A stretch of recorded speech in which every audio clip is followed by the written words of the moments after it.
തെറ്റെല്ലാവർക്കും പറ്റുമെന്നേ. തെറ്റ് പറ്റാത്ത ആരാണുള്ളത് ശരിക്കും പറഞ്ഞാൽ. കിച്ചുവിൻ്റെ ഭാഗത്തോടൊപ്പം രേണുവിൻ്റെ ഭാഗം കൂടി മനസ്സിലാക്കി ഒരു വീഡിയോ ചെയ്യാനെന്ന് ആഗ്രഹം ഉണ്ടായിരുന്നു. ഇതൊക്കെ അവർ നല്ല ഉദ്ദേശത്തോടെ ചെയ്തു എന്നാണോ കരുതേണ്ടത്? ഇല്ല. അവരവരുടെ ചാനലിൻ്റെ റീച്ചും അവരുടെ വരുമാനവും ഇന്ന് ഞാൻ നാളെ നീ, അതൊരു പ്രപഞ്ച സത്യമാണ്. അങ്ങനെ എന്തെങ്കിലും ആ ഒരു വിശ്വാസം, അങ്ങനെ ഒരു ചിന്ത, അങ്ങനെ ഒരു അറിവ് ഉള്ളിലുള്ളത് കൊണ്ടാണ് രേണുവിന് അങ്ങനെയൊക്കെ സംസാരിക്കാൻ സാധിക്കുന്നത്. ബിഗ് ബോസിൽ ഉണ്ടായിരുന്ന സമയത്ത് ഒരുപാട് ആരോഗ്യ പ്രശ്നങ്ങൾ, തലവേദന, അങ്ങനെയുള്ള പല പ്രശ്നങ്ങൾ, എപ്പോഴും കിടപ്പ്, അങ്ങനെയുള്ള പല കാര്യങ്ങളും പലപ്പോഴും ഉണ്ടായിട്ടുണ്ട്. രേണുസുതി, ആ പെൺകുട്ടി തൻ്റെ ജീവിതത്തിലെ വലിയൊരു പ്രതിസന്ധിയിലൂടെ കടന്നു പോവുകയാണ്. താൻ വീണു പോകുന്നതിന് മുമ്പേ തൻ്റെ കുഞ്ഞിന് വേണ്ടിയും തൻ്റെ ചികിത്സയ്ക്ക് വേണ്ടിയും എന്തെങ്കിലുമൊക്കെ കരുതി വെക്കണമെന്നും അതിനു വേണ്ട മാർഗങ്ങൾ താൻ തന്നെ കണ്ടെത്തണമെന്നുമുള്ള തിരിച്ചറിവിൽ ചുറ്റും നിന്ന് കല്ലെറിയുന്നവരെയും മുറിവിളി കൂട്ടുന്നവരെയും അവഗണിച്ച് അവരുടെ കഴമ്പില്ലാത്ത ആരോപണങ്ങളെ പുച്ഛിച്ചു തള്ളി തൻ്റെ സങ്കടങ്ങൾ ഉള്ളിലൊതുക്കി നിറഞ്ഞ ചിരിയോടെ നിന്ന രേണു, അവൾ ശരിക്കും ഒരു റിയൽ ഫൈറ്റർ അല്ലേ? പ്രതിസന്ധി ഘട്ടങ്ങളിൽ തളർന്നു പോകുന്നവർക്ക് ഒരു ഇൻസ്പിറേഷൻ അല്ലേ? അതെ, അവൾ ശരിക്കും ഒരു അയൺ ലേഡി തന്നെയാണ്. ഈ അസുഖവിവരം അറിയുന്നതിന് മുൻപ് തന്നെ എനിക്ക് രേണുവിനെക്കുറിച്ച് ഇതേ അഭിപ്രായം തന്നെയായിരുന്നു. തൻ്റെ ഭർത്താവിൻ്റെ മരണശേഷം മുന്നോട്ടുള്ള ജീവിതത്തിന് വേണ്ടി ഒരുപാട് പരിഹാസങ്ങളെയും കുറ്റപ്പെടുത്തലുകളെയും എല്ലാം നേരിട്ട് വിധിയോട് ഫൈറ്റ് ചെയ്ത് മുന്നേറിയ ഒരു വ്യക്തി എന്ന നിലയിലാണ് ഞാൻ ആ കുട്ടിയെ ഒരു ഫൈറ്ററായി കണ്ടിരുന്നത്. എന്നാൽ ഇപ്പോൾ ഈ അസുഖവിവരം അറിഞ്ഞപ്പോൾ ഇത്രയും വലിയ വിഷമങ്ങൾ ഉള്ളിൽ ഒതുക്കി വെച്ചായിരുന്നല്ലോ അവർ പൊരുതിക്കൊണ്ടിരുന്നത്. അതിനുവേണ്ടിയാണല്ലോ അവർ ഓരോ അവസരങ്ങളും മാക്സിമം ഉപയോഗപ്പെടുത്തിയിരുന്നത്. അവസാനം സബ്സ്ക്രിപ്ഷൻ പോലും എന്ന ആശയം പോലും ഉണ്ടായത് തൻ്റെ ആവശ്യങ്ങൾക്ക് വേണ്ടിയായിരുന്നുവെന്ന് അവർ തുറന്നു പറയുന്നു. ഇതെല്ലാം ഓർക്കുമ്പോൾ അവർ റിയൽ ഫൈറ്റർ അല്ലാതെ പിന്നെ ആരാണ്? ബിഗ് ബോസ് സീസൺ 7-ൽ രേണു വന്നതിന് ശേഷം 1-2 വീഡിയോകൾ അവർക്ക് വേണ്ടി ചെയ്യാൻ സാധിച്ചിട്ടുണ്ട്. അതിലെല്ലാം ഞാൻ ചോദിച്ച കാര്യം ഇത്രയും സൈബർ ബുള്ളിയിങ് രേണു അർഹിക്കുന്നുണ്ടോ എന്നായിരുന്നു. എന്തോ എനിക്ക് രേണുവിനെ അങ്ങനെ കാണാൻ സാധിച്ചില്ല. എൻ്റെ മുമ്പിൽ അവർ ശരിക്കും ഒരു ഫൈറ്ററായിരുന്നു. അവർ എല്ലാവർക്കും ഒരു മാതൃകയായിരുന്നു. അതായത് ഒറ്റപ്പെട്ടു പോകുമ്പോൾ എവിടെയെങ്കിലും ചടഞ്ഞുകൂടി കരഞ്ഞുകൊണ്ട് മറ്റുള്ളവർ പറയുന്നതിൽ വിഷമിച്ചിരിക്കാതെ തൻ്റെ ജീവിതത്തിന് വേണ്ടി, തൻ്റെ കുടുംബത്തിന് വേണ്ടി, തൻ്റെ കുട്ടികൾക്ക് വേണ്ടി വേണ്ട കാര്യങ്ങൾ അന്തസ്സോടെ ചെയ്യുന്നത് അതൊരു നല്ല കാര്യമല്ലേ? അതിനെ എങ്ങനെ നെഗറ്റീവായിട്ട് കാണുക? അത് ചെയ്യുന്ന ഒരു വ്യക്തിയെ ഇത്രത്തോളം ഇട്ട് ആക്ഷേപിക്കാൻ ഞാൻ നോക്കിയിട്ട് അങ്ങനെയുള്ള കാര്യങ്ങളൊന്നും ഞാൻ കണ്ടിട്ടുമില്ല. ചില കാര്യങ്ങളിലൊക്കെ ഓക്കെ പ്രശ്നങ്ങളുണ്ടായിട്ടുണ്ട്. ബിഷപ്പുമായി ഉണ്ടായ ആ വിഷയത്തിൽ എനിക്ക് രേണുവിനോട് വിയോജിപ്പുണ്ടായിരുന്നു. അത് ഞാനൊരു വീഡിയോയിൽ പറഞ്ഞിട്ടുമുണ്ട്. ശേഷം ഇപ്പോൾ ബിഷപ്പിനോട് മാപ്പ് ചോദിക്കുകയും ബിഷപ്പുമായിട്ടുള്ള ഫോട്ടോയൊക്കെ രേണു പങ്കുവെച്ച് കണ്ടപ്പോൾ ഒരുപാട് സന്തോഷം തോന്നി. തെറ്റെല്ലാവർക്കും പറ്റുമെന്നേ. തെറ്റ് പറ്റാത്ത ആരാണുള്ളത് ശരിക്കും പറഞ്ഞാൽ.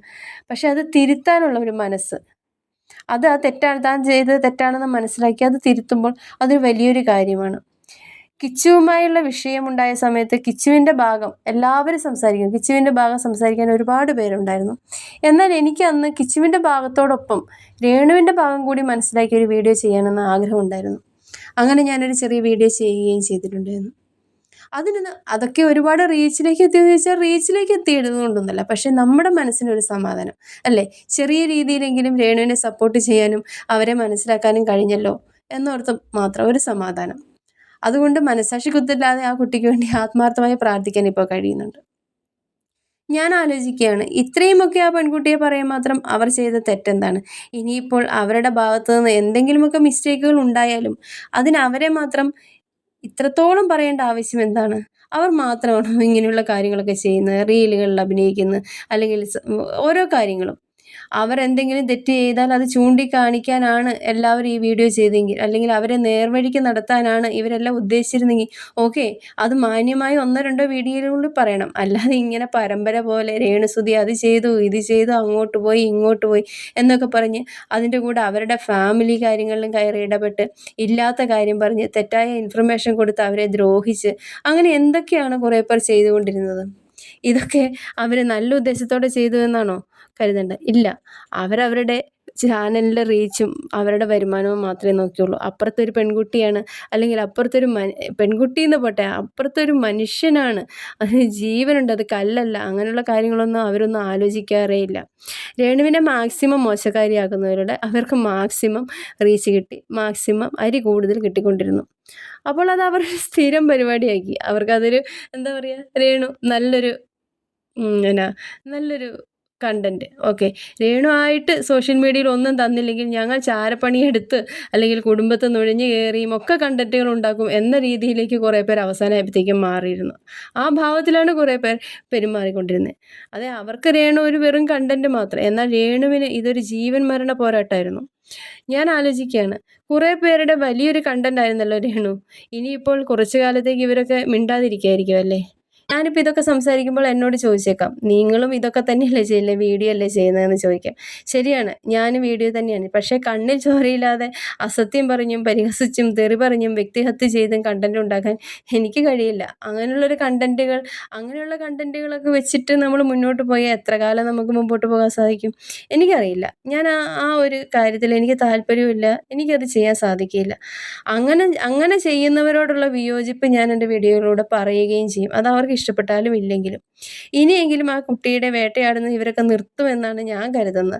അതോ ഇനി എന്തെങ്കിലും ഒരു ചെറിയ ഇടവേളയ്ക്ക് ശേഷം എന്തെങ്കിലുമൊക്കെ കുറ്റങ്ങൾ കണ്ടുപിടിച്ച് വരുവാവോ? ഇപ്പോഴും ചില കമൻറ്റുകൾ കണ്ടു, ദൈവം കൊടുത്ത ശിക്ഷയാണ്, അഹങ്കാരത്തിന് കിട്ടിയതാണ്, അങ്ങനെ പലതും. ഈ പറയുന്നവരോടൊക്കെ ഒന്നേ പറയാനുള്ളൂ, ഇന്ന് ഞാൻ നാളെ നീ. അതൊരു പ്രപഞ്ച സത്യമാണ്. എല്ലാവർക്കും പോസിറ്റീവും നെഗറ്റീവും ഒക്കെ ഉണ്ട്. ആരും പെർഫെക്റ്റ് അല്ല. ഈ പറയുന്ന ഞാനും നിങ്ങളും ഒന്നും എല്ലാം തികഞ്ഞവരാരുമില്ല. ഒന്നും വരില്ല. അവളെന്തോ വലിയ തെറ്റ് ചെയ്തിട്ടുണ്ടെങ്കിൽ അല്ലെങ്കിൽ അവൾക്കത് കിട്ടേണ്ടതാണ്, അങ്ങനെയൊക്കെയാണ് നിങ്ങളൊക്കെ ചിന്തിക്കുന്നതെങ്കിൽ അത് വെറുതെയാണ്. ഇതൊക്കെ ഇങ്ങനെ നമുക്ക് വരില്ല എന്ന് ചിന്തിച്ചുകൊണ്ടിരിക്കുന്നതൊക്കെ വെറുതെയാണ്. ഇത്തരം കമൻറ്റ് ഇടുന്നവർ വിചാരിക്കേണ്ട ഒരു കാര്യമുണ്ട്, ഇങ്ങനെയുള്ള കാര്യങ്ങളൊന്നും നമ്മുടെ ആരുടെയും കൺട്രോളിലല്ല. നമുക്ക് ആർക്കും ഒന്നും ചെയ്യാൻ സാധിക്കില്ല. അത് ആർക്കും എപ്പോഴും എന്ത് സംഭവിക്കാം. അതോ ഇനി ഫേക്ക് ഐഡികൾ, അല്ലെ ഈ ഫേക്ക് ഐഡികളാണെങ്കിലും അതിൻ്റെ പുറകിലൊരു മനുഷ്യനുണ്ടാവുമല്ലോ. അവരും ഒരു മനുഷ്യത്വത്തോടെ ചിന്തിക്കാൻ സാധിക്കാത്തവരാണോ? അല്ലെ എല്ലാവരും പറയും ഫേക്ക് ഐഡിയിൽ വന്ന് കമൻറ്റിന് അവരും, പക്ഷെ അതിൻ്റെ പുറകിൽ ഈ ഫേക്ക് ഐഡിയിൽ കമൻ്റ് ഇടുന്ന വ്യക്തി ഒരു മനുഷ്യനാണല്ലോ. അപ്പോൾ അവരോടാണ് എനിക്ക് പറയാനുള്ളത്, എന്ത് ഫേക്ക് ഐഡി എന്തെന്ന് പറഞ്ഞാലും നിങ്ങളൊരു മനുഷ്യനാണ്. മനുഷ്യൻ്റെതായ എല്ലാ ദൗർബല്യങ്ങളും, നമുക്ക് നമ്മുടെ വിധിയെയോ നമുക്ക് ദൈവം എന്താണ് കരുതി വെച്ചിരിക്കുന്നതെന്നോ എന്താണ് നമ്മുടെ കാര്യത്തിൽ ദൈവത്തിൻ്റെ തീരുമാനമെന്നോ ഒന്നും അറിയത്തില്ല. അതുകൊണ്ട് നമ്മളൊക്കെ ഒരുപാട് നിഗളിക്കാതെ, ഇപ്പം ഒരാൾക്ക് ഒരു പ്രശ്നം വന്നോ അവരെ നമുക്ക് ഇഷ്ടമില്ല, അവരെ നമ്മൾ വെറുക്കുന്നതാണ്, അതുകൊണ്ട് ആയിക്കോട്ടെ അതിനുള്ളിൽ സന്തോഷിക്കുക, അല്ലെ അതിൽ എല്ലാവരും മെജോറിറ്റിയും നല്ല കമൻറ്റുകളാണ് കേട്ടോ വരുന്നത്. ഞാൻ അവരെയൊന്നുമല്ല പറയണേ. ഈ കമൻറ്റുകൾ, ഇങ്ങനെയുള്ള ചില കമൻറ്റുകൾ കണ്ടപ്പോൾ അവരെക്കുറിച്ച്, ആ കമൻറ്റ് ഇടാൻ തോന്നിയ അവരെക്കുറിച്ചാണ് ഞാൻ സംസാരിക്കുന്നത്. ഇപ്പം രേണുവിന് ദൈവം കൊടുത്ത ശിക്ഷ എന്നൊക്കെയാണ് പറയുന്നത്. ദൈവം ആരെയും ശിക്ഷിക്കുന്നവനൊന്നുമല്ല, രക്ഷിക്കാൻ കരം നീട്ടുന്നവനാണ്. അതായത് ഈ സഹനം കൂടുതൽ കിട്ടുന്നവർ, എൻ്റെയൊക്കെ വിശ്വാസം, ഞാനൊക്കെ വിശ്വസിക്കുന്ന പറഞ്ഞാൽ കൂടുതൽ സഹനം കൊടുക്കുന്ന ദൈവം കൂടുതൽ തനിക്ക് പ്രിയപ്പെട്ടവർക്കാണ് കൂടുതൽ സഹനം കൊടുക്കുന്നത്. എന്തിനാണെന്നറിയാമോ? അവരെ കൂടുതൽ തന്നിലേക്ക് അടുപ്പിക്കാൻ, അല്ലെങ്കിൽ തന്നോട് ചേർത്ത് നിർത്താൻ. എന്നിട്ട് ദൈവം കൊടുക്കുന്നൊരു രക്ഷയുണ്ട്. ഈ സഹനം സന്തോഷത്തോടെ ഏറ്റെടുക്കുന്നവരാണ് ദൈവത്തെ കൂടുതൽ സ്നേഹിക്കുന്നവർ, അല്ലെങ്കിൽ ദൈവം കൂടുതൽ ചേർത്ത് നിർത്തുന്നവർക്കാണ് ദൈവത്തിന്. ഇപ്പോൾ ഒരു ക്രിസ്ത്യൻ അങ്ങനെയൊക്കെ ഒരു ക്രിസ്ത്യനിടയിൽ ഈശോ ഒരുപാട് സഹിച്ചു എന്ന് പറയും. അപ്പം നമുക്ക് കൂടുതൽ സഹനം കിട്ടുമ്പോൾ ഈശോയുടെ സഹനത്തിൽ പങ്കാളികളാവും. അത് സന്തോഷത്തോടെ സഹിക്കണം എന്നാണ് പറയുന്നത്. ഓക്കെ, മനുഷ്യനാണ്, അതൊന്നും സാധിക്കില്ല. പക്ഷേ രേണുവിൻ്റെ സംസാരത്തിൽ എത്ര നല്ല, അതായത് ഇതെനിക്ക് ദൈവം തന്നതാണ്. ദൈവം തരുന്ന നമുക്ക് കിട്ടുന്ന നല്ലതിനെ മാത്രമല്ല, നമുക്ക് കിട്ടുന്ന മോശത്തിനെയും, നമ്മുടെ ആരോഗ്യം നമുക്ക് ദൈവം തന്നിട്ടുണ്ടെങ്കിൽ അനാരോഗ്യം നമുക്ക് തന്ന ദൈവം തരുന്ന എല്ലാത്തിനെയും ഒരുപാട് സന്തോഷത്തോടെ സ്വീകരിക്കാൻ കഴിയുന്നിടത്താണ് ഒരു മനുഷ്യന്. അങ്ങനെയൊരു, ഇപ്പോൾ രേണുവിൻ്റെ ഉള്ളിൽ രേണു അങ്ങനെയൊക്കെ പറയും, രേണു ശരിക്കും അങ്ങനെയാണോ ചിന്തിച്ചത്? അതൊന്നും അല്ല. അങ്ങനെ എന്തെങ്കിലും ആ ഒരു വിശ്വാസം, അങ്ങനെ ഒരു ചിന്ത, അങ്ങനെ ഒരു അറിവ് ഉള്ളിലുള്ളത് കൊണ്ടാണ് രേണുവിന് അങ്ങനെയൊക്കെ സംസാരിക്കാൻ സാധിക്കുന്നത്. അപ്പോൾ ഇതെനിക്ക് ദൈവം തന്നതല്ല, ഞാൻ സന്തോഷത്തോടെ സ്വീകരിക്കും എന്ന് പറയുമ്പോൾ കുറേ പേര് അതിനെ തെറ്റിദ്ധരിച്ച് ദൈവം എനിക്ക് തന്ന ശിക്ഷയാണെന്നാണ് രേണു ഉദ്ദേശിച്ച് എന്നൊക്കെ പറഞ്ഞിട്ടുണ്ടെങ്കിൽ അതൊന്നുമല്ല, അങ്ങനെയൊന്നുമല്ല. ഈ അസുഖത്തെ നേരിടാനുള്ള കരുത്ത് ദൈവം തന്നെ രേണുവിന് കൊടുക്കും. അത് അവൾക്ക് കൊടുക്കും. രേണു പറഞ്ഞതുപോലെ ക്യാൻസർ രേണുവിനെ തിന്നാതെ ക്യാൻസറിനെ പറിച്ചറിയാൻ രേണുവിന് കഴിയും. രേണു ആഗ്രഹിക്കുന്നത് പോലെ തന്നെ ഇതുപോലെ വിഷമിക്കുന്ന ഒരുപാട് പേർക്ക് മാതൃകയാവാൻ രേണുവിന് കഴിയും.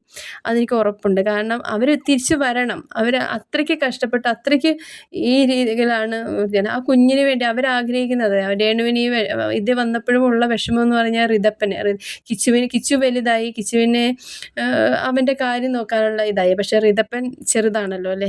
അപ്പോൾ റിതപ്പനെ ഓർത്ത് രേണുവിന് ഒരുപാട്, അപ്പോൾ ആ കുഞ്ഞിന് വേണ്ടിയെങ്കിലും രേണു ഈ കാര്യത്തെ അതിജീവിച്ച് അവർ പറയും അതിനു വേണ്ടി തന്നെ സ്നേഹിക്കുന്നവരുടെയും വെറുക്കുന്നവരുടെയും എല്ലാവരുടെയും പ്രാർത്ഥന രേണു ചോദിച്ചിട്ടുണ്ട്.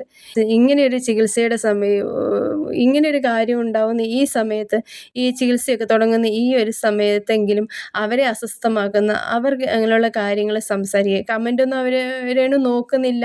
കമൻ്റ് ഇങ്ങനെ നെഗറ്റീവ് കണ്ടാൽ വിഷമമാകുമെന്ന് വിചാരിച്ച് നോക്കില്ല എന്നൊക്കെ പറയുന്നുണ്ട്. പക്ഷേ ഒരു വീഡിയോയിലൂടെയോ അല്ലെങ്കിൽ അങ്ങനെയുള്ള കാര്യങ്ങളൊന്നും ആർക്കും ചെയ്യാൻ തോന്നാതിരിക്കട്ടെ എന്നാണ് ആഗ്രഹിക്കുന്നത്. ആരും അങ്ങനെ അത്രയ്ക്ക് ദുഷ്ടന്മാരൊന്നും ആരും ഉണ്ടാവില്ല എന്ന് ഞാൻ വിചാരിക്കുന്നു. ജീവിക്കാൻ വേണ്ടി വിധിയോട് മാക്സിമം പോരാടുന്ന ഒരു സാധു പെൺകുട്ടിയാണ് അവൾ. പുഞ്ചിരിക്കുന്ന മുഖമായിട്ട് രേണു എത്രയും പെട്ടെന്ന് തിരികെ വരണം. അതിനുവേണ്ടി നമ്മുടെ എല്ലാവരുടെയും പ്രാർത്ഥനകൾ ഉണ്ടാവണം. ഈ അവസ്ഥകളെ അവൾ തരണം ചെയ്യണം.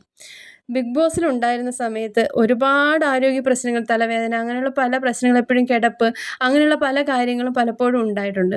ഇപ്പോൾ ആലോചിക്കുമ്പോഴുണ്ടല്ലോ, ആ സമയത്തൊക്കെ രേണു ക്യാൻസറിൻ്റെ ആദ്യ സ്റ്റേജുകളിലൂടെ, അതായത് ഇപ്പോൾ തേർഡ് സ്റ്റേജ് കഴിയുന്നു എന്നാണ് പറയുന്നത്. അപ്പോൾ ഉറപ്പായിട്ടും ആ സമയത്ത് രേണുവിനെ ക്യാൻസറിൻ്റെ ആദ്യ സ്റ്റേജുകളിലൂടെ കടന്നു പോകുന്ന ഒരു അവസ്ഥ തന്നെയായിരുന്നിരിക്കണം അല്ലേ? അതൊക്കെ ഓർക്കുമ്പോൾ ഇപ്പോൾ ഒരുപാട് വിഷമം തോന്നുന്നു ശരിക്കും. എന്താ പറയുക, love you Renu, God bless you. നിങ്ങൾക്ക് പറയാനുള്ളത് കമൻറ്റ് ചെയ്യണേ. Thank you.